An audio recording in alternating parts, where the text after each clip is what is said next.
Wow. All right, that's why in the beginning of this trail it said use at your own risk. Hike at your own risk, and I see why now. Wow.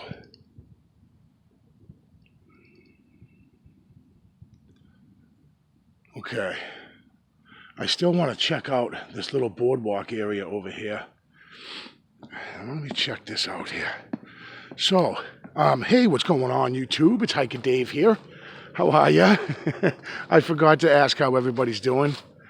I hope everyone's doing well. We got a brand new year, 2019.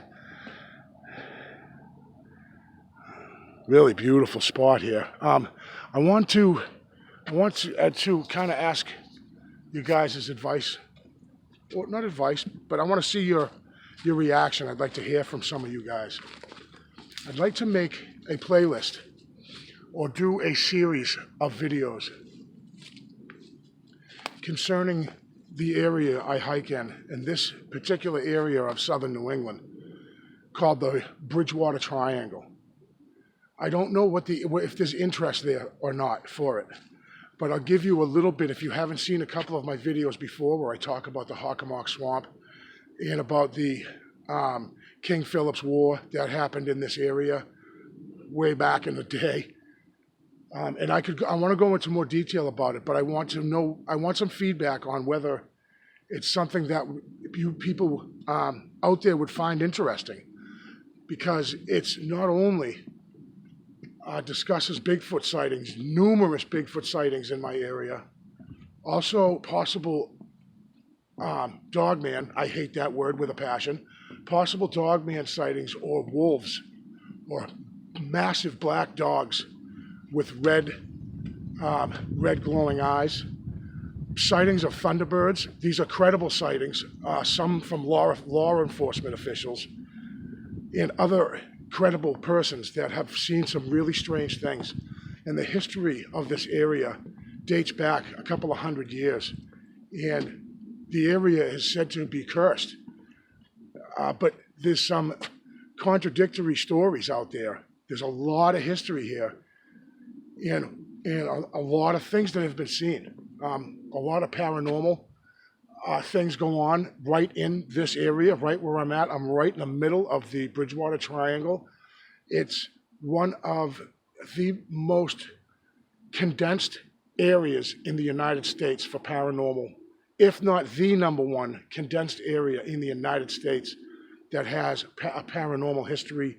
Also, Bigfoot sightings, quicksand, swamp gas, disappearances, murders, cult rituals, religious cult sacrifices, and things like this. Like this is real stuff, not just one or two occurrences. You could take one or two occurrences and write it off, but this area is really lousy, as I like to say, lousy with stories of really, really crazy things happening. So I want to get your feedback on whether that's something you'd be interested in. I'm not changing my channel. It's not going to be Hiker Dave NE Paranormal. It's not gonna, that's not what I'm doing here. But I do want to a little bit discuss in further detail some of the really, really crazy things that have happened in just this, I think it's I want to say 200 square miles, but I think that's even too big. But like I said, I would go into much more detail if I feel that there's interest in it.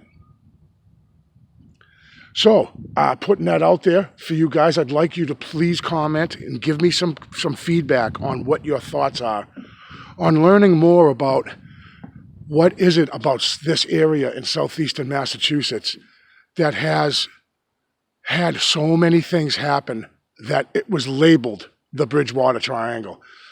There is a doctor, I'm not going to go into a bunch of details right now. I want to know your thoughts on it. And if you think that there's interest there for that. I'm getting just walking in circles here. I'm trying to get to a certain spot, and I keep taking these trails, and they keep dead ending, like this porch behind me that just stops.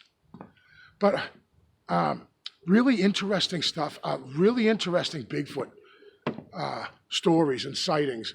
And there have been the state police, the Massachusetts State Police, have gone on searches with dogs looking for a bipedal gorilla ape type creature that was sighted many times. And that still from time to time, I don't know, I think the latest sighting might have been 2008. So, you're talking 11 years ago, but a lot of these sightings, they go unreported. I believe that there's a large number of sightings that we hear about. I think you can double it with the sightings and people that will not come out and say what they saw, because I think a lot of the times, like I mentioned with my friend that had a sighting, that he still doesn't know what he saw. And I think a lot of people just don't want to talk about it. They don't know what it is that they saw, and they keep their mug shut because they don't want to be looked at, like they're crazy.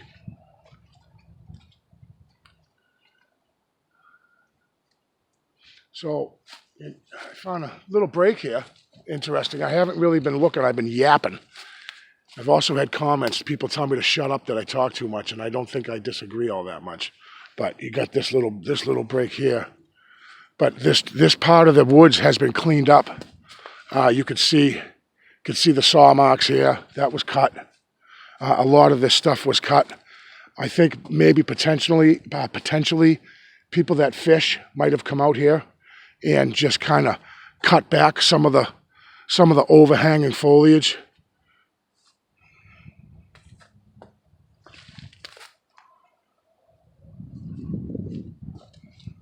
So they can just, get a better cast, and they're not, I don't see a bunch of bobbers hanging in the tree over here either, but it seems like a really good place if you were a fisherman.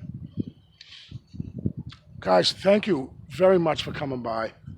The support that I'm getting is unbelievable. And the amazing thing about this channel, it's just a small channel. It's nothing big. What I find is the best part of this is how much I love doing it. And the fact that I have said before, and for you guys that have been on my channel for a while, how often I've said, I'm out here anyways. I would be out here anyways with Hiker Dave or no Hiker Dave. I hike like this, just anyways. So it's a privilege to have people take time out of their busy lives, and time is important. It's not something that people like to throw away for nothing. So I understand that when I get, whatever views on a video, it's so much appreciated, because I realize people's time is valuable, and you're actually sitting down and spending 10 or 15 minutes with me is important to me, and I want you guys to know that. So thank you very much for coming by. Let me know what you think. You guys want to learn more about the haunted history of southern New England, in this area in particular, the Bridgewater Triangle.